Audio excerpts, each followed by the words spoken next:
right, everyone. So, on behalf of the city of Hemet, we want to welcome everyone to the October Business Connect call presented by the city of Hemet and the Hemet San Jacinto Chamber of Commerce. This started about a year and a half ago, or probably a little longer, when our city manager, Mr. Mark Presswich, who is not here but sends his regards, wanted a way to collaborate with the chamber and the city to offer business solutions, business grants, and all of the great updates that the city has to help small businesses. And slowly but surely, as you can see, this group is growing. We're at 38. We had over 70 RSVPs, so we continue to grow. So I have a few updates to get us started with, but before I get into my thing, it is a pleasure that we have a special dignitary this morning joining us, and it's none other than the city of Hemet Mayor Jackie Peterson. Mayor, will you lead us in welcome remarks, please? Oh, please, please, please, Ben, you give me too much credit. No, good morning, everybody. I love these things because, you know, I get to see some of the nonprofit people that I haven't met before, maybe, and the small businesses we know that are so important. And I know Ben has been working behind the scenes with the airport and their personnel, and I can't wait to hear what's coming. I have a community event on my calendar, and he snuck this in, and I don't know what's about. So I am really anxious to hear about this. And I want to say, I also noticed that yesterday, Supervisor Gutierrez put out an update, and I see that the Riverside County supervisors are going to put in some money for upgrades to the airport. That is great. Please mute yourself if you're speaking. Okay, let's go. Let's go. Go ahead. I'm sorry, Mayor. No, I'm good. Okay, go ahead, please continue. I was just saying, I noticed that you've been working behind the scenes with the airport, and there's an event on my calendar that I'm very anxious to hear about because it's a community event, and that's what we're trying to do is bring all our community together. And I was just saying that it's great to see people's faces and hear their voices for nonprofits, the small businesses, and everybody out there that I may not know already. So we're working together, and that's great. So thank you. Thank you, Mayor, for leading us in those welcoming remarks and encouragement. Folks, this is a community event, a community call that we want to bring in all of the key stakeholders in our community and also small businesses to make the perfect match made in heaven. We want to make the connections between big business, small business, nonprofits, you name it, capital investors, and this is what this call is all about. Mayor, thank you so much. I don't see our Vice Mayor on the line this morning. I'm here, Ben. Oh, Vice Mayor, I knew you'd like to join these. Please. Thank you. Welcome, everybody. This is going to be a good presentation. Our airport is one of our hidden gems that nobody seems to know we have, except during fire season. But it is an economic engine that is under-resourced, and I know with Ben's help, we are going to make good use of our airport, and it has a fantastic history. I am looking forward to hearing about it too. So welcome, everybody. This is a good turnout. Thank you, Vice Mayor, and I echo those words. This is probably the highest turnout that we've had for this call. We're going to hit 50, so Tim, no pressure. That just means everyone's excited to hear what you have to say. Just to move it forward here, everyone, because I want to be mindful of everyone's time and get us out of here by 9. I do want to pass it over as well. It is a collaboration between the Hemet San Jacinto Chamber of Commerce, and I believe joining us from the other side of the world, Coca Launchman, our board chair. We'd like to say welcome to remarks, please. Good morning, Ben. Good morning, Mayor, Vice Mayor, and everyone who made it this morning. Thank you so much for joining all of us. And a lot of exciting things happening in our beautiful city and our valley. I know everyone is eagerly waiting for just about sold out center of the city. So if you haven't got a ticket, pal, folks, better rush it and try to get it. And we'll get you more updates. Thank you again, Ben. No, thank you, Coca. And I also want to thank our board members from the Hemet San Jacinto Chamber of Commerce, Rafael and Michelle, for joining the call. We have over 50, so there are other board members. Thank you for joining us. Before we get into our guest speaker, I do have one more person I'd like to introduce for the welcoming portion. And then at the very end, I have other individuals such as the county. We also have TIP joining us, and we're very excited to hear from them as a little sneak peek. We have Tim Moran joining us from the Tim Moran Good Auto morning. Group. Good morning, Marcy. Yeah, it's me. Perfect. I'm okay. I'm all right. I feel a little stuffy. Well, it comes here and there. Marcy, can you please put yourself on mute, please? Yes, I'm sorry. Oh, no worries, no worries. Thank you. I appreciate that. Yes, going back to what I was going into, Mr. Moran, thank you for joining us. You know what, you're very busy, but I'd like to give you at least 2 or 3 minutes to talk about what is Tim Moran Auto Group doing here in our valley in the city of Hemet. Please, the mic is yours. Great. Thank you, Ben, for the kind introduction, and good morning, everybody. My name is Tim Moran, and the Tim Moran Auto Group is located in the Hemet Auto Mall, and it consists of Ford, Chevrolet, and Hyundai. These dealerships were previously part of the Gosh Auto Group, which I'm sure many of you are familiar with. I started here in 2007 working for the Goshes as a general manager of the Toyota dealership.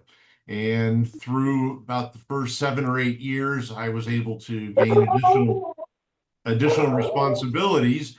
And in 2014, I was made a partner in all the dealerships. And we decided to sell the dealerships to an outside company in 2022. But I was able to convince them to sell me 3 of the dealerships that we already owned. And we sold Toyota to Mr. Kevin Nadiri, which is right across the street. But yeah, born and raised in Southern California, San Diego. I've been in San Diego half my life, in the Inland Empire the other half of my life. And I'm just very fortunate to have been able to buy these dealerships 100% myself, and super excited about collaborating with the city and other businesses to grow my business and help grow your business, and help grow the city of Hemet, and keep making this just a great place to live and do business. So thank you, Ben. No, thank you, Mr. Moran, and it is a pleasure. And some of you might have the privilege when we do breakout rooms to be able to meet with Mr. Moran or other individuals, such as Carlos Mitchell, who is a multi-business owner here in our city of Hemet. So I do appreciate him joining. And before I get into our guest speaker, I have one more that I just saw on the line just jump in. It's very important. I like to get them in the front end as well, because they are a very important partner, and it is the Riverside County Economic Development Department. They're doing great things out there all around for our county, for our regional and statewide and national. So Stephanie, what is going on out there in Riverside County these days? Hey Ben, hi everyone. Thank you. I appreciate the opportunity to be here. I think a lot of you probably already know about our Business Assistance Now program that can help with permitting, planning, financial resources, demographic data, help with starting or expanding a business, workforce incentives, and other incentives from the county, state, and federal government. But I also wanted to mention that our economic development strategic plan is ready. The draft is ready for review. So we're doing public review right now. And we have some webinars that are set up that you could join and you can share with your constituents so everyone can give their input. So I'll put that in the chat right now. Thank you for that. And that's our main thing that's going on right now. We're here to support. I'm the small business advocate, so I'm here to help any of these businesses. If they have any questions, concerns, problems, they can always reach out to me. I'll put my email in the chat as well. Yes, please do, Stephanie. We have a lot of first-time small businesses joining us here for the first time as we continue to grow. So it's very important that our small businesses hearing this call or might be viewing this on YouTube later, that they understand that the city has services, but so does the county and our good friends over at the state and GoBiz. So we like to make sure that we stretch our arms as much as possible, because when we have collaboration, we are stronger as a city. Stephanie, thank you so much for joining us this morning. Oh, thank you. And everyone, before I do a quick breakout rooms, I do want to give quick updates, at least from the city's perspective, before we get started. As the mayor and our chair stated, we have our State of the City coming in this Thursday, next Thursday, apologies, November 6th. We have a few limited tickets available. Please definitely get those going. This Sunday, we have our annual Dia de los Muertos in partnership with Llamas Housing Project. Come out and enjoy all the festivities. If you have a loved one you would like to put in an altar, there will be a main altar right in the middle of Harvard here in the city of Hemet downtown. So we look forward to seeing you there. If anybody's willing to help out and wake up early and help us place flags for our Veterans Day that we have coming up here, believe we'll be doing that on November 8th at Gable Park with our Veterans Celebration happening on November 11th. I believe our neighboring city as well will be doing something similar on the later afternoon. So as a partnership, it'll be great just to mention that. Our Christmas parade, we still have that coming up December 6th, so don't miss out. A lot of great activities, full parade. We have over 85 vendors now. This is the most vendors we ever had for like a city event for Christmas. So we're very excited to see what that happens. And last but not least, I'm very excited to announce, and I believe I saw her on the line, Jessica Ellis. We have a brand new business, homegrown, coming to the city of Hemet for a steakhouse. Jessica, are you in the line? We'd like to say a few words about your upcoming business here in Hemet. I'm here. Can you hear me? Yes, we can, loud and clear. Good morning, everyone. Good morning. Thank you for the invite, by the way. Okay, Yes. so yeah, we would thank you to the city for the downtown kitchen grant. That's going to be very helpful. We're working on that. We've been going back and forth, and I think finally we've got it nailed down that we're looking to probably start construction mid to the end of November. Ben actually sent you an email last night, so I need you to get back to me on that one. That we're very excited. We're working, we have a really great team. It's going to be a fine dining sort of restaurant, predominantly steakhouse. Let's see. We're looking at, hopefully, if all goes well and my prayers are answered, probably a March 2026 opening. And we've gotten a lot of really good traction. I've been posting a lot of updates on the Hemet iNews official. And I've been getting a lot of touches through our Coming Soon website. So we're also trying to really incorporate small businesses, as far as like the Harvard Bakery has reached out to us, Laura, and then also Joe's Butchery. So we're really looking at trying to do things in Hemet. There's a lot of, I'm also a realtor. So there is a lot of building happening, a lot of houses coming off Winchester, and just even in Menifee, there's very few places for us to go to have any kind of, I only personally eat about 5 restaurants here in town. So we're excited to bring something new and fresh and really just a really good experience and more bang for your buck. And yeah, so we're looking forward to it. Scary. Jessica. Yes. Scary, but I'm excited. And thank you for taking that investment in the city. This is a perfect example of a 3P partnership, and we look forward to seeing it open here in the near future. So everyone, at this moment, this is what you came for some of you, and some of you may have not, but if I've noticed that by doing this has been very successful. So for 5 minutes, I'm going to do a breakout room of 6 different rooms. You don't have to do anything. All you need to do is click on that breakout room, and the goal is to share ideas, collaborate, share information, and who knows, we might be able to spark something here today. So at this time, and it's only 5 minutes, so we can get to our guest speaker. Please, you are breaking now. Go ahead and choose your room.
And if you haven't joined a room, feel free to join a room. I believe you all have been assigned one.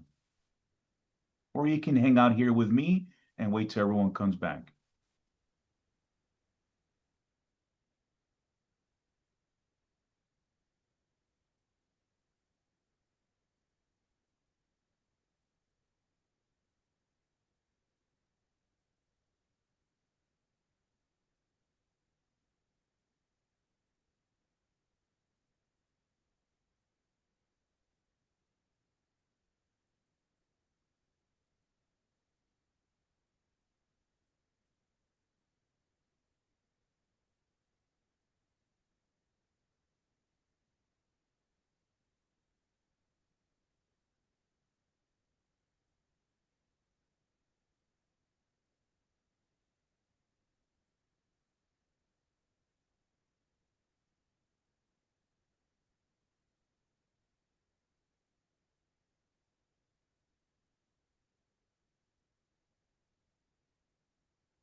Hey, Sonny, I know you just came in. We are doing breakout rooms right now. You're welcome to hang out here till we come back. We have about 2 minutes left.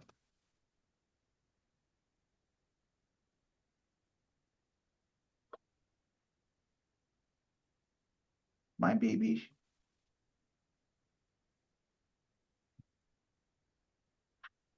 Hey, Sonny, not sure if you heard me, but you're welcome to stay in this room. I'm going to bring them back in 2 minutes. Thank you so much. Yes. Okay, perfect. Thank you. Yeah, you're welcome.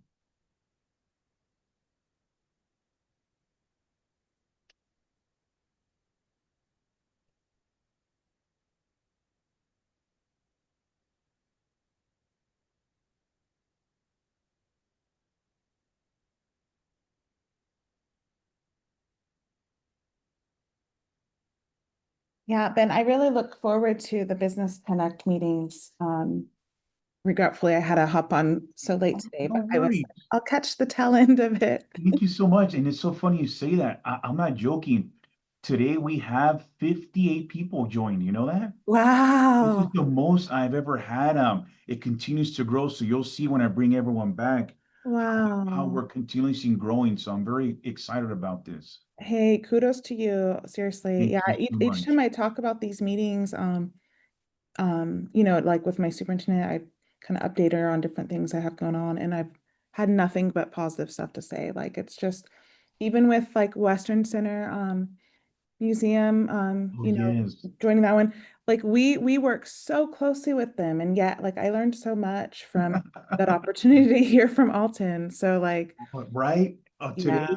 and so many people are so intrigued, because Mhm. there's few people that don't know that, hey, we Yeah. actually do have an airport, you know? Right, right. Yes. Yeah. I was ecstatic about today. I'm not even joking. Yeah. Kudos to you because I just think this has been such a great opportunity. Like it's and yeah, the airport, I think I learned that maybe last year, but I just Right? yeah. I had been here for like 5 months and I worked for the city and the San Antonio Ben. Let's go to the airport. Like, Right. what? That's an actual airport we can go to? And Right. now, Right. ever since then, me and Tim, who you're going to hear, who is in charge of the airport, Hmm. what an amazing person. And we want to make sure that we're bringing in, our goal is to bring in private jets, and we can do commercial because how small the airport is, but we Oh, can yeah. do flight lessons and private jets. So you'll find out more today what we're talking. Oh, that's so interesting. Yeah, I used to see the planes in the air, and it wasn't until one day I was like, why are there all these little planes in the air all the time? And that's when I learned the museum. So, yeah. Well, pleasure, Sonia. I'm going to start bringing everyone in right now. Okay. Perfect. Thank you. I'm Thank you glad so we got much. this opportunity to chat. Thank you. Thank you, Sonia. All right, everyone. For those that are joining us back, thank you. There's still a few still on the call networking, but they should be done here shortly.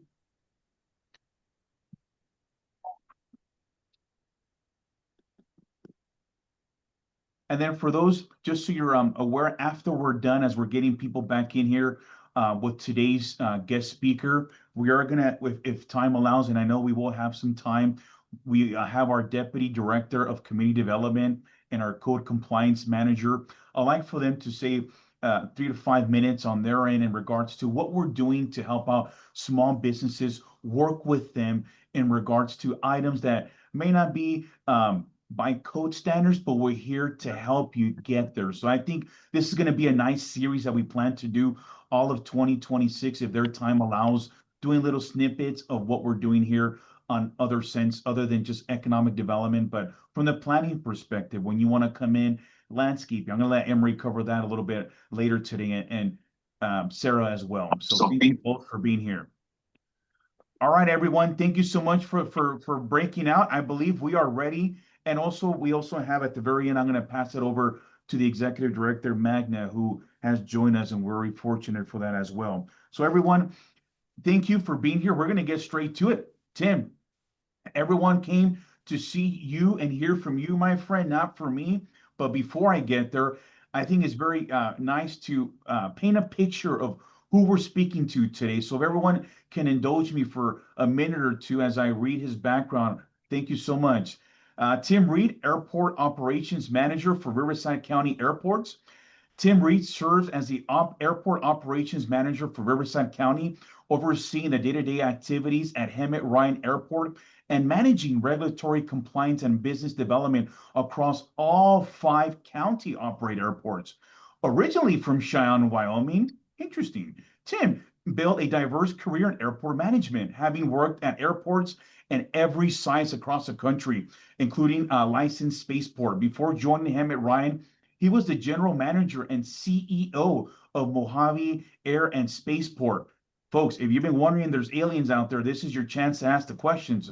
Tim holds a master's degree in aeronautical science from Embry-Riddle Aeronautical University worldwide, and maintains both commercial pilot and certified flight instructor ratings. He is also an accredited airport executive through the American Association of Airport Execs, where he mentors and prepares professionals pursuing accreditation. A lifetime aviation enthusiasm. Tim's passion for flight began in high school when a science teacher and pilot encouraged him to intern at the Experimental Aircraft Association, also known as EAA, headquarters in Oshkosh, Wisconsin. That experience alone launched his career to Sky Harbor Air Services at their youngest line service technician, a journey that later led him to the Denver International Airport, Rocky Mountain Metro, Cheyenne Regional, Portland International Jetport, Mojave Airport Spaceport. We might as well just add the Moon Airport at this point, Tim.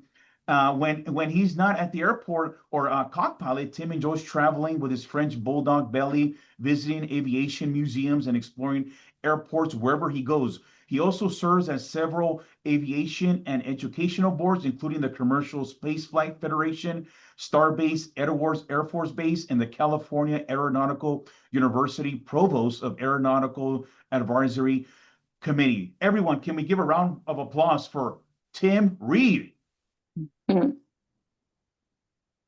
Tim, how are we this morning? Hey guys, thank you, Ben, for such a great intro. Mayor, just to let you know, we have a book on the history of this airport, and it's by a tenant that we have, Ken Graff, and he's a wonderful resource. Wonderful. Amazing. I actually love aviation history, especially during the period where Hemet became prevalent. I don't know if you guys know this or not. This airport was constructed in World War II, in 52 days. 52 days. And we still have hangars that are up.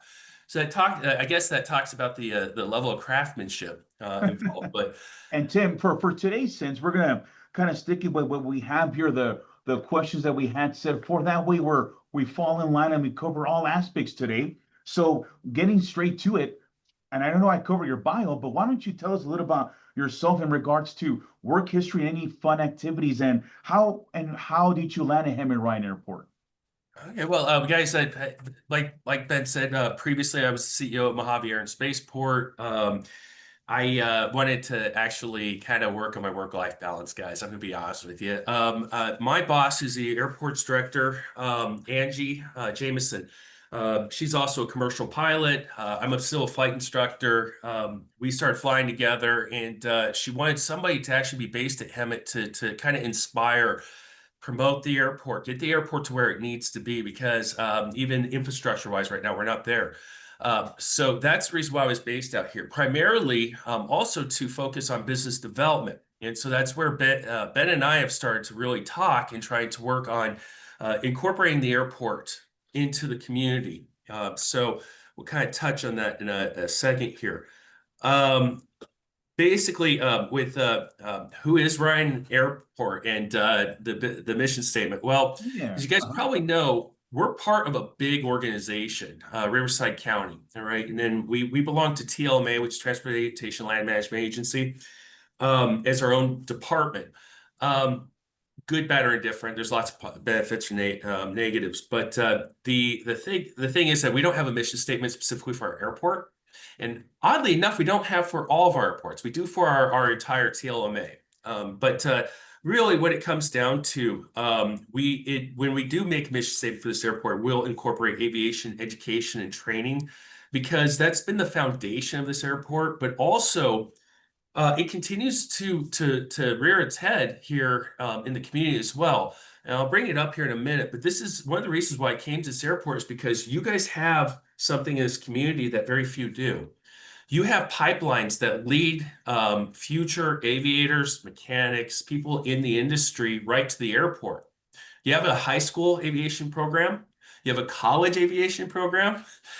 You have a glider training out here. These are all elements that tie into feeders for developing our future generations. Because I don't know about you guys, but in my industry, I'm tasked with hiring my replacement. And that's a hard task given aviation and a lot of challenges that presents itself with aviation. Jim, you had talked a little bit about the business development and what brought you here. And I think you really did a great job in letting us know that our local education has these types of career tracks. Now, kind of going back in history in Amman Bay, and I know you showed your book in the beginning, why was Hemet Ryan built, and how did that come out? A little bit on the history portion, and then from there we're going to get into the future tense. Okay, so to really summarize it, because there's a lot of history here. Yes. Our community was proactive back in the day, and it was smart. They saw aviation as a future, and so a group of business leaders, much like I'm sorry, it's Tim Barad. I'm really interested in talking to you. We're neighbors. I'm sure we can do some cool things. But it's like that, it's like some of these business leaders go, good communities have airports, and so they got the money and the funds together to buy the property where the airport sits now. But more importantly, this is amazing. Okay, they knew we were going into World War II. So they reached out to Claude Ryan, who, if you guys don't recognize the name Ryan Aviation, they made the Spirit of St. Louis for Charles Lindbergh, okay, over in San Diego. Well, he specialized in having flight training schools as a contractor with the Army. And so these community leaders went and actually advocated for him to start his flight training school for the Army here at Hemet. And there was a couple of interesting little tidbits about this, but real quick. One of the requirements that Claude Ryan made was that we had to use his training aircraft, the PT-22, the Ryan Flyer, which, by the way, one of them hangs in the Smithsonian today. But that was cute because he was smart. What a smart businessman, right? He's selling his own aircraft to support his own mission. So really, that's what inspired it, and that's how things took off. This airport has gone through some changes over time. I mean, post World War II, kind of a lot of airports were given back over to communities. The communities kind of went, all right, we have an airport, and then didn't do anything with them. So this airport was wise, though, somehow, and I don't know the connection yet, but we got into the firebombing business, CAL FIRE, and doing modifications of the firebombers. So yeah, and from there, the airport really has been central or focused more on the CAL FIRE bombing, supporting the our sheriff's department, helicopter aviation unit, and just general aviation activities. Okay. one of the benefits we have, and somebody brought this up, we're watching this closely. And by the way, the guy in the community development has Hawaiian shirt, nice taste. I wear Hawaiian shirts too. That's part of the nation. Emery, let's go. We're gonna hear from him a little later today, actually. So, but guys, really what it comes down to at the end of the day is that I'm beginning to learn this fascinating about our airport. I've never worked at an airport that has this benefit. Most of the people that want to come out here and hangar their aircraft tell me they want to because of the community. And I saw it one of my first days here on the job. We had an aircraft that made an emergency landing off the airport. No damage, miraculously. I don't know what it is in the water here, but I've had 2 of those happen in my first year here, and I've never had that in my entire career. No damage. Both emergencies, had to make an off-field landing. But I came out for the first one, and I just saw it happen, popped over. And the police officers there were asking all the right questions. I go, "Are you guys pilots?" They're like, yeah. The firefighters, some of them were pilots. But some of the pilots from the airfield came out, and they're like, "Do you need tow straps? Hey, the guy that owns the restaurant out here," which, by the way, if you have not been to the restaurant, you're missing out on some of the finer things. Great. Amazing. The hangar, right? Please. Yes, Hangar One Cafe was actually voted last year as one of the best places for breakfast in Inland Empire. We had a change of ownership, which was good, bad, or indifferent, to be honest with you. The gentleman that owns it now, he and his wife are very active, and they're the ones that are really my support on trying to do some of these community activities.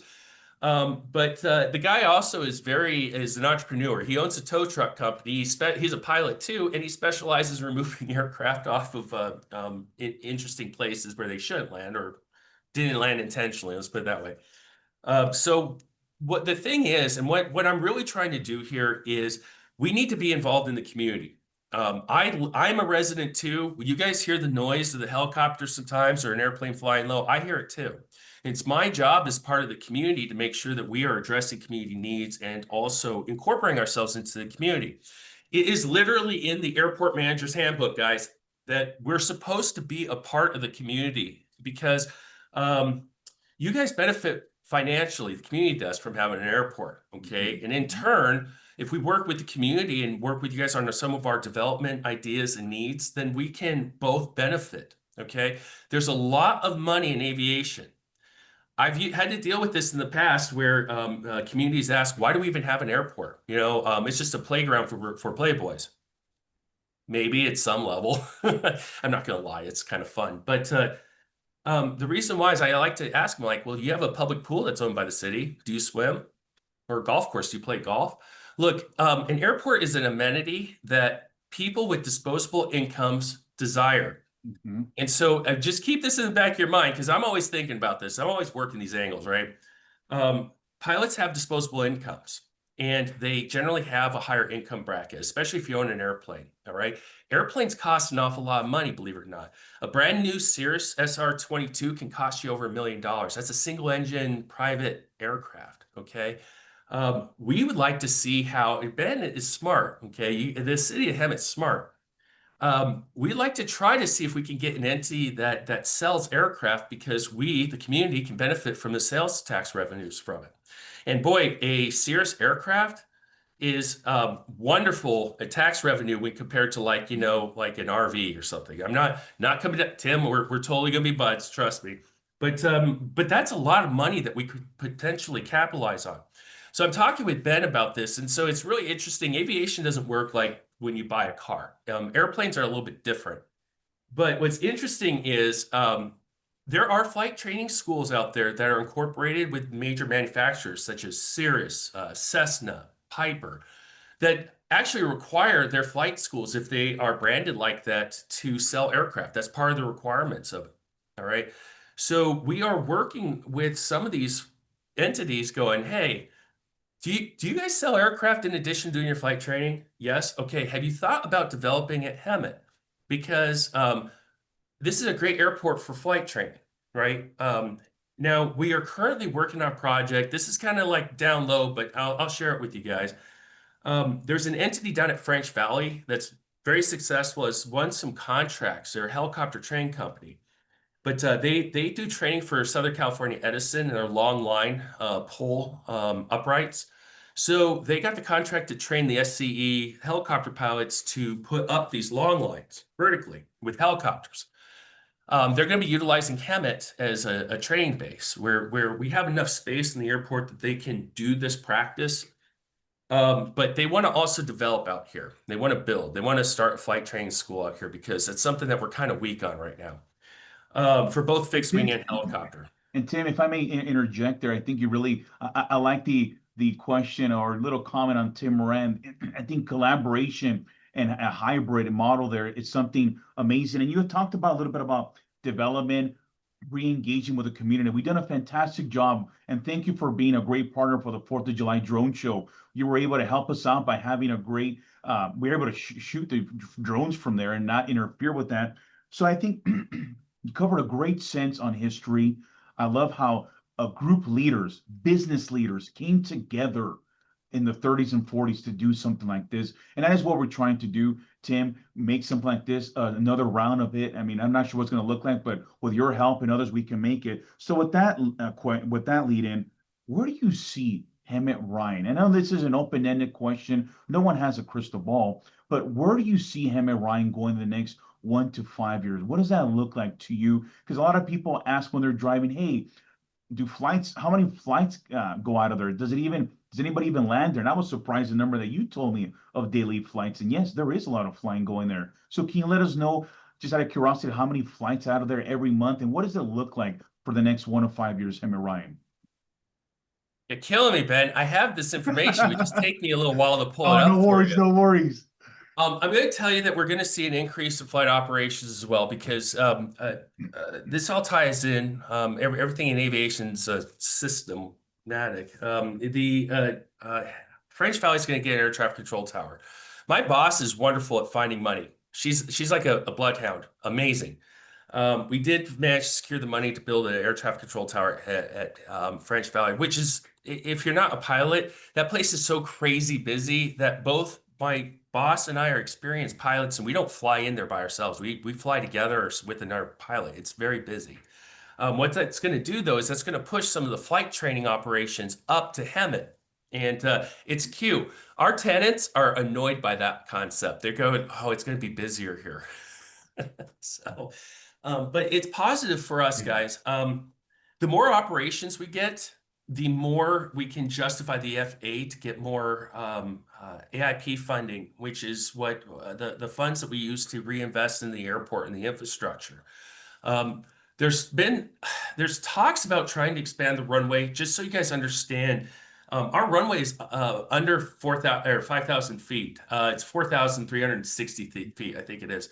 How that impacts the community is 5,000 feet is a standard threshold for insurance carriers for aircraft.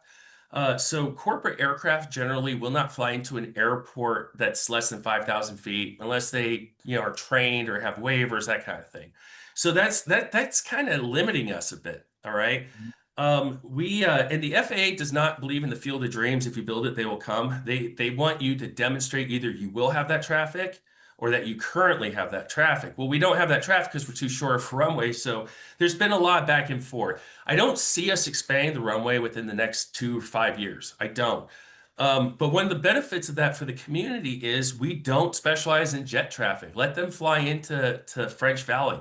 We specialize more with general aviation, and there's a lot of business opportunity in general aviation. Absolutely. Thank you for that, Tim, because it really paints a picture. We, as a city, we get, now I wouldn't say tons of questions, but we get asked, why don't we get Southwest Airlines coming in, for example, So when I heard you educated me, Ben, there are distances that need to be met, and this airport doesn't meet it, but it is not to say it cannot be a great school for pilots, commercial where planes can be built, So that is exactly what we're looking for. And Tim, due to time here, I have 2 more questions, and then we're going to open up for a Q&A.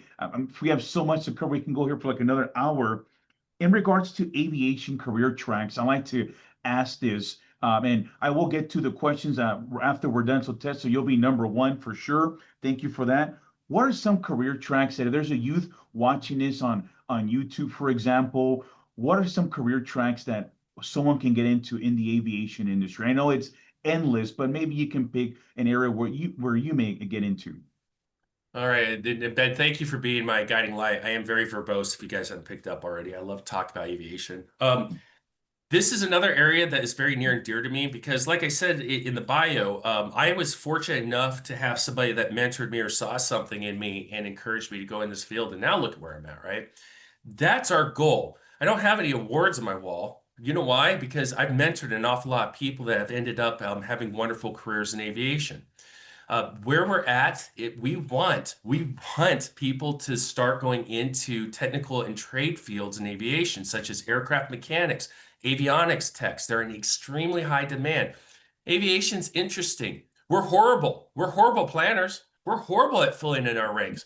So every time, I'm sure you guys have remembered this, where we had ebbs and flows, United files bankruptcy, we don't need pilots for a while. And then, we go through a financial downturn where we don't need pilots. Well, that stop and go has resulted in us not planning appropriately. And now, if you guys don't know this or not, pilots have a mandatory retirement age. Air traffic controllers have mandatory retirement age.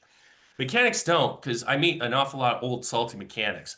The aging out is a hard line, which creates this huge gap. Plus, of demand for pilots, plus the hours requirements have changed over the years. So there's this huge demand for pilots. I bring this up because there were, at least, I don't know how this is all going to play out now, there were some grants and funding in the near future for flight training schools that focus on transitioning military, GI, and veterans. This is one of the reasons why I think Hemet's such a great place, because not only are we geared more for flight training, but focus on non-traditional students. Hemet has a higher than average medium age group, which actually is a benefit because non-traditional students are not looking for the bars. They're not looking to go out and crawl the pubs all night. They have families. They have other commitments. Hemet seems to be a good fit in that regard because of how Hemet is set up. Plus, I don't care what anybody tells you guys. I've lived in rural areas my entire career. You guys have a Sprouts, okay? Hemet's doing well. Thank you for saying that, Tim, because sometimes from the outside, inside perspective, you may live here in the bubble, so you see what you see, but from an outside perspective, it's a much different sense. And regionally, Hemet is getting traction. We are getting talked about, and not just Hemet, but the Valley. The Valley is now being a conversation of topic, where in the past, we may have not been. We were the big dogs many, many years ago, but we need to get there once again, Tim. And it is collaboration with you, the airport, and bringing in, like you mentioned in the beginning, and I like how you cover that. There is more disposable income in other areas of leisure. Airport avionics, that's one of them. So we want to make sure we're tackling those, but again, working with our small businesses as well, but seeing what we can do on that. And my last one, Tim, before we open it up to questions, how or can a small business or big business, for that matter, partner up with the airport, and what does that look like?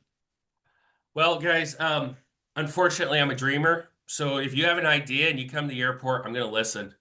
But then again, that's business development, isn't it? So the reason why I brought up the auto mall, not only geographic location, but we're cars, we're airplanes, right? If we ever wanted to go into the future, look, we did a trunk or treat last weekend, and we did it organically just to see how many people show up to the airport. A lot of people show up to the airport. When we did that drone show, a lot of people showed up. Hemet is thirsty for entertainment, okay? So we're trying to figure out how to meter this so that we can work with the community to start hosting some events to get the community out to the airport so they understand what we're all about. We do have an event coming up in December that we're going to plan.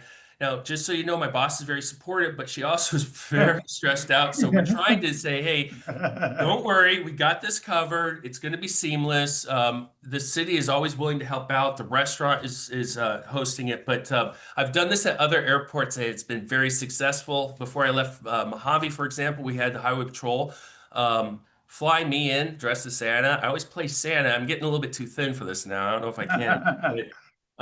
They flew us in their helicopter, and this is how you do it. You just get you put out press release saying, hey, Santa's inspecting his toy manufacturer contractors, stopping into Hemet to say hi to the good girls and boys. You put out these press releases. I don't know if you guys know this or not, the Air Force and NORAD track Santa on Christmas Eve. We really want to get some people kind of understanding this, but Santa comes in an airplane, gets out, talks to kids, we give them airport swag, and then send them on their way. But there's a lot of publicity with it. It's a very seamless type of project, and it's just fun. Okay, we usually can get somebody to donate cookies, Christmas cookies that they'll have like their company logo on it or something, and hot cocoa. A lot of publicity for it. So we're looking forward to seeing how this all plays out. We're working on a date. We're still in the planning process.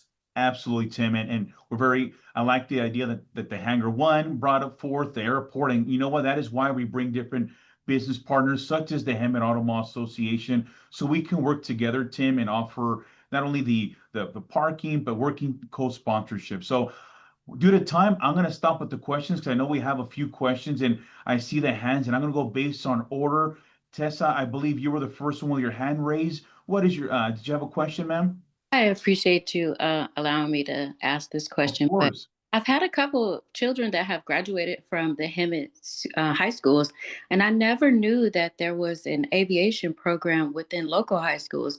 So I guess my question is, how are you letting the parents as well as the children coming along know that there's aviation program that they can be in? And then second part to that is, are there tours available for parents and children? So yes, this is something I'm learning with San Jacinto Valley Academy, their charter school. And I just asked the principal is a pilot and a flight instructor as well, and he's out here constantly. They actually build an aircraft each year. So he flies the aircraft that they made last year. I asked him, was like, how do you need to live in the school district to attend this school? He goes, no, you just need to sign up. Like if you want your kids to go to this program, you need to come to school, sign up for it. As long as you're willing to drive the distance, if you're not in the district, totally cool. I love that. How do we get the word out? I'm going to tell you, Tissa, I think I'm getting it right. Tissa, by the way, I love the yellow. We're really bad about letting people know what assets that we have in aviation. But that's my goal is that we're going to spend an awful lot of time getting the public more aware of what we have as assets and resources. Okay. We've been horrible about it as a community. I'm sorry, but we have room to expand and improve. Okay. And tours. Yes, absolutely. Prefer that we have groups. I do a lot of like homeschooling, and they usually have a group of them get together. I love giving tours to the airport. We're supposed to. That's our job. All right. So what I say is, if you can plan a date and a time, just reach out to me. Cal Fire tends to be a little finicky because they're always working. So they may not be able to host a tour, but if they're available, they love to pitch in too. Nice. And Tim, we have quite a few questions here, so we may have to speed it up here on that one, but great question. I've taken the tour of the airport. You won't regret it. It's amazing. Coco, you are next in my line, my friend. Go right ahead, board chair. Thank you, Ben. Hey, Tim, thank you so much for making the time to join this awesome Business Connect this morning. A couple of things. One, I would love to come up with some spare time to get some pilot lessons, flying lessons myself. So yeah, the more important question is, and not even a question, more of a comment about how you're trying to involve the community and do things together. Would love to work with you as the Hemet San Jacinto Valley Chamber of Commerce and try to put some things together. Maybe even do like a mixer or something at your place, bring different businesses there. And we can also invite both the school district leadership to join us so you can get the news out to the kids too. So look forward to working with you, Tim. I'll reach out to Ben and get your contact info. Great. Thank you, Coca. And by the way, guys, the one thing we are lacking at this airport, I'm desperately trying to figure out right now, communal facilities to host meetings, Yes. Do you know what the demand is, right? Just really quick, guys. If there's any way that the community can help, there's a demand for an Explorer troop or group for kids in aviation. French Valley's so full, they're begging me to start it. And I'm like, I don't have the resources at this point, but that's what we need right now. We need community participation in some of these things with these kids, but more to come. And Tim, what we need is to have you a round number 2 with you next year because you are popular, my friend.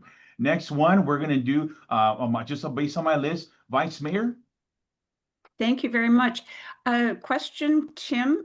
What are the chances of the county bringing back the air shows that we used to have on a rotating basis with all the county airports? Great question. This is a great question, and Linda, I love air shows. That's why I got into aviation too, believe it or not. But the problem that we have is the regs have changed over the years to where I was actually talking to Ben about this. You can't really have an air show over the airport anymore because of how close you have residences to the airport. You have to have a protected area. I want to say it's like a half mile from the center line of the aerial demonstration box. So if we were to do an air show, we would have to do it off-site, somewhere away from the airport.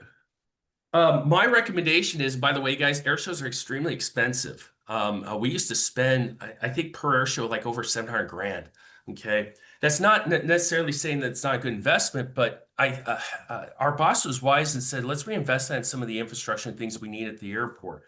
What we are offering and we're looking at and talking to Ben about is instead doing open house here, okay? And the difference being is that you do have some aerial demonstration, but it's very limited. It's not going to be like a full aerobatic, demonstration. But I have some tenants that might make it really interesting. Doug Madore would love to be your. Oh, Doug. See, that's who I was thinking of just now. That is amazing. Yes, he does some really scary stuff. He's amazing pilot, though. Yes, he I was is. just talking with him yesterday. Very involved in the community. Love him, but he can do some things that maybe the FAA might go, boy, that's really kind of on the margin. But he's good. And I'm going to take these last 3 questions. So if you have another question, you can connect with Tim offline. But I'll take these last 3 because the hands are raised. But at least everyone knows why we don't have an air show anymore. Not that we don't want to have them. Dan Taylor, you're next, my friend. Yeah, mine's real quick. Do you work at all with the California Baptist University's aviation division? They have a school of aviation there. Interesting enough, not directly. The guy in charge of that program actually writes all our textbooks for airport management. I have comments, but he's a good guy, though. One of our new hires actually is from CAU, and we don't have a relationship with them yet. We're cultivating. I have one with California Aeronautical University, and so it's just taking time to get us all together. But I'm working on it. How about that? Nice. Next up, our great partners from the Western Science Center. Brittany, please go right ahead. Hello. Hi. Nice to meet you, Tim. Linda beat me to my question about the air show because we had partnered previously at the air show and loved participating in that. So yeah, so would love to partner with future opportunities. Would you be open in the future? I'll get your contact information from Ben after this, but so I'm from the Western Science Center. We're the Natural History Museum by Diamond Valley Lake. And my boss is a big aviation guy.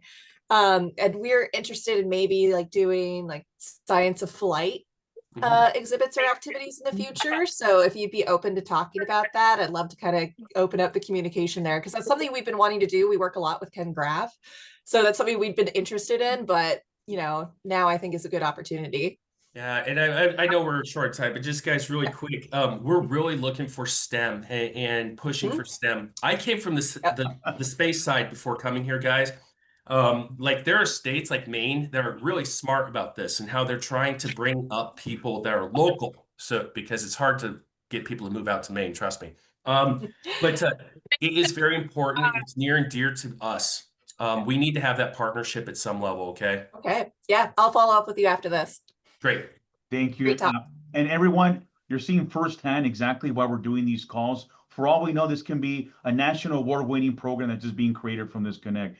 Pretty beautiful, beautiful question. And last but not least, we have our board of directors board member, Michelle.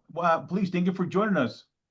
Hi, thank you. Thank you for taking my question. Michelle, So just really quickly, my dad had a 2-seater Luscombe for most of my life, and he flew in and out of Ryan Airport before he passed. And I think he had breakfast at the Hangar One, I think every Sunday. But so I feel a little bit connected to that. But I also just wanted to reach out and see if Tim, you said your boss was a woman, so I was going to see if she was interested in maybe speaking with the women in business for the Chamber of Commerce.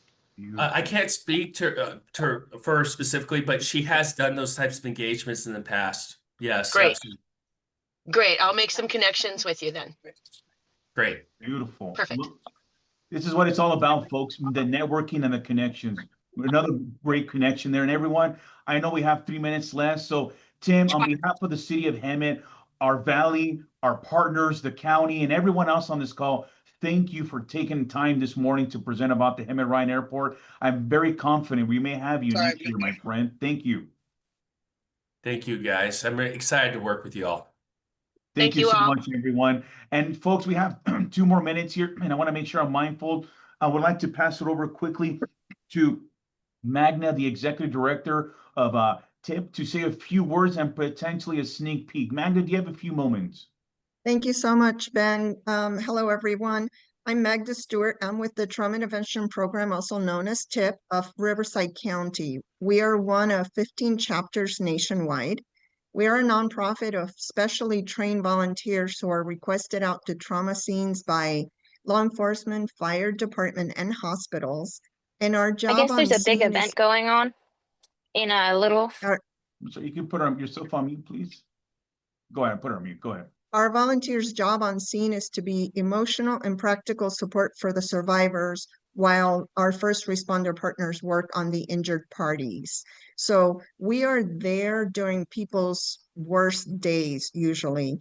Even though all of our calls are not death related, 95 to 96% of them are. We are a force multiplier for our first responders because by being on scene, it allows them to focus on what they're doing. And if a death has occurred, if it's not a coroner's case, it allows them to clear the scene knowing that these survivors, the family and friends, are not being left alone because we remain with these folks. We walk them through calling mortuary for body removal, and we stay with them and we provide resources. So we are emotional and practical support for survivors, and we are force multiplier for first responders. We have been around. We're a national organization that just celebrated 40 years, but the Riverside County chapter, our chapter, has been around since '93, and we have been serving the Hemet San Jacinto Valley for many, many years. So I appreciate Ben giving me an opportunity to share who we are. Hopefully I'll be seeing a lot more of all of you and trying to get our name out there because we do need volunteers in the Hemet San Jacinto area. So Thank you so much, everybody. Magna, for taking the time, and we look forward to having you as a guest speaker very soon because I do believe on what you're doing, and I attended your gala, and it really spoke volumes on the worst people's days. You're there to help them become whatever you can. So thank you for the work that you're doing. Everyone, I know we're at 9 o'clock, and I want to be mindful, but I would be wrong not to give at least a community development acting director and our compliance manager a few words. I know we're past 9, but Emery, that just means next month you get more time right from right at the beginning. In a minute, any updates on your end? Yes, thank you, Ben. I'll try to be brief. I do have a meeting and I need to join. Thank you. Tim Reed, thank you so much for your presentation. And regarding the shirt, this is actually my Halloween costume because I missed my flight to Hawaii this morning. So I decided to come to work. What I want to very, very briefly discuss this morning is a few topics related to new business ventures in the city of Hemet. And I would just like to please remind everybody that's starting a new business in the city of Hemet to please do your due diligence and check with planning staff, business license staff, building and safety staff about requirements for new businesses. And I would just really quickly want to go through a few highlights. And if you'd like to hear more about some of these topics in the future, please reach out and I'll be happy to put something together. Generally speaking, we have 2 sets of regulations for new businesses in the city of Hemet. One is the Hemet Municipal Code, and the other is for the downtown area. We have the Downtown Hemet Specific Plan. And in those cases, some of the rules and regulations might differ between new businesses and sign regulations and things of that nature. The number one thing that new businesses need to understand is whether or not their business is allowed in the zone that they're located. And when we say permitted, there's different types of permissions that there's permitted by right, which means that the zoning allows for it directly, but there's also use permits. And some of those use permits are administrative use permits, which can be approved directly by staff. And then there's conditional use permits that require a public hearing, either by the community development director or the planning commission. So even though it's permitted, it doesn't necessarily mean it's like when you buy a new house, you go through escrow, you get the keys, you unlock the door, and you immediately start moving in. It doesn't quite work that way with businesses because we have to take a look at a lot of factors related to the site. For example, we have a lot of old buildings in the city of Hemet that have had businesses in them for decades. And when that use changes, it might even be a direct use from one kind of sales, retail sales, to another type of retail sales, but the occupancy classification can change on that new use. So for example, if you were selling lumber and then you decided to sell, somebody else buys that building and they want to sell tires, that's a different occupancy type. And with occupancy changes, those trigger new requirements for development. So anything that might not be up to code wasn't required to be fixed by the old business owner that was in the same location for decades, but it would be required to be fixed and repaired by the new business owner before they can establish their business. And a lot of these things can be very expensive. The possibility of having to underground overhead electrical wires. There's the possibility of having to do roadway frontage improvements, including widening and roadway dedications, and having to put in new driveways because they don't meet accessibility requirements, or they might not be wide enough to accommodate two-way traffic or truck traffic coming in. So there are a lot of considerations, and we want to educate people to ask the right questions when you're coming in with new business applications, because even though a use might be permitted, it could be cost prohibitive for you to move in if there's hundreds of thousands of dollars worth of improvements that might need to be made. And also, just real quick, every new business requires a sign permit from the city of Hemet, even if it's a cabinet sign and you're just changing out the sign face, that does require a permit approval. So we would ask that everybody that starts a new business, please come in and speak to the planning division or the business license division or the building and safety division and find out what all the requirements are for starting a new brick and mortar business before you get started. Because the last thing we want to do is crush your hopes and dreams and tell you either you cannot do that or it's going to cost you $500,000 to do that and you may not have the resources. So before you enter into those lease agreements, please do your due diligence, and we are more than happy to help. We want to remove all of your anxiety and make your business successful. No, thank you so much, Emery. And folks, that right there was truly just a little sneak peek of what's to come. Our goal with these calls is, and I know we're over past time here, but it will be done in 2 minutes, is as we're doing connect calls, we're also educating future businesses and current businesses. Maybe you want to do a mural. There's a mural. We're working on a mural ordinance. You want to put a sign. It has to have particular colors. And I love the separation of downtown specific plan and our overall city. Those are two separate things, but that is why we're here, economic development, to guide you every step of the way with each single department. And I don't know if Sarah's here. Sarah Kill, are you still here by any chance? I'm here. Thank you so much for folks. Sarah Kellen has joined us, I think, from the other side of the world as well, and she's hold on so strong. And she also won an award for Compliance Manager of the Year, I believe. So, Sarah, kudos to you and your work. What can you tell us in a minute or two that's going on in your area? Yeah, so with code compliance, we're just trying to push a lot of education right now. We're trying to educate business owners and residents of different codes, municipal codes, and things that they need to be following. It goes right along with what Emery was talking about. When you're opening a business, there are things and steps that you need to go through to do it right, and we want to help you do it right. So these educational things that we're going to be pushing are going to be helping all of you to do things the right way. The first education component that we're going to be pushing in the next few months is going to be about permanent signs. A lot of people still have temporary signs or banners. There is an ordinance, municipal code in place, and we want to make sure that everyone's educated on it and help everybody come into compliance with that. So that'll be coming within the next few months. So just education a little bit at a time. Sarah, and if I may, what award did you win? It was Innovative Program of the Year at our KCO conference. I'm up north. A friend of mine and I did some policy writing for the code enforcement profession. The city of Hemet is well represented, folks, in the code compliance section. Sarah, thank you so much for taking the time and for holding on that whole time. I should have brought you probably in the front end, but it's all right. A sneak peek of you for next future. Thank you. Enjoy the conference. Thank you. Everyone, at this time, before we conclude, is there any comments from one or two people that you would like to make that maybe you've been holding on the whole meeting? This is the time to do so. If you have a comment, I may have not called on you or you haven't said anything or words. Going once, going twice. Tessa, yes. I just want to say, as a person that moved here from San Diego and having traveled to all of the surrounding cities to get what I needed, but haven't been stuck here for this year, not through any purpose of my own, that I love how Hemet is growing. There's so many changes. I moved here 8 years ago, and there's so many changes just that I've notated myself. And I appreciate that because I always would go home to San Diego to get what I needed. But to have everything like literally right here in the city that I need is awesome. Thank you for those kind words, Tessa.